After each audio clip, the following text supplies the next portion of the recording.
നമുക്കറിയാം Paul Masefield ISLൻ്റെ കമൻറ്റേറ്ററാണ് അദ്ദേഹം. അതുപോലെ തന്നെ പോസ്റ്റ് മാച്ച് ഇൻ്റർവ്യൂവിലും അദ്ദേഹം തന്നെയാണ് ഒരു ഇൻ്റർവ്യൂ ചെയ്യുന്നത്, ക്വസ്റ്റ്യൻ ചോദിക്കുന്നതൊക്കെ.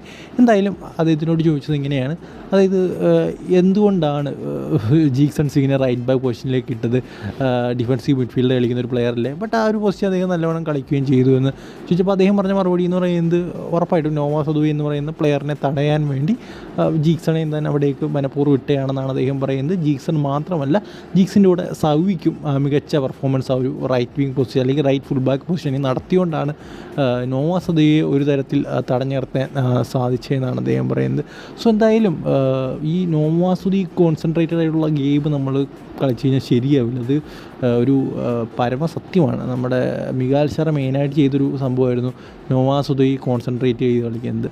സോ അങ്ങനെ നമ്മൾ എപ്പോഴൊക്കെ കളിക്കുന്നു ആ ഒരു കളികളൊക്കെ നമ്മൾ തോക്കും. ഒരു ടീം ഗെയിം കളിക്കാതെ നോവാ സദുവി അദ്ദേഹത്തിൻ്റെ വിങ്ങിലേക്ക് ബോൾ കൊടുക്കുക, അവിടെ നിന്ന് അറ്റാക്ക് തുടങ്ങുക, അതിലെപ്പോഴും നമ്മൾ തോൽവിയാണ് നമുക്ക് കൂടുതലായിട്ടും ഉണ്ടായിരിക്കുന്നത്. സോ അതുകൊണ്ട് തന്നെ ആ ഒരു ഗെയിം ഒരു ഷിറ്റ് ഗെയിം എന്ന് തന്നെ പറയാം. സോ അങ്ങനത്തെ ഗെയിമിന് പോകാതിരിക്കുന്നതാണ് നല്ലത്.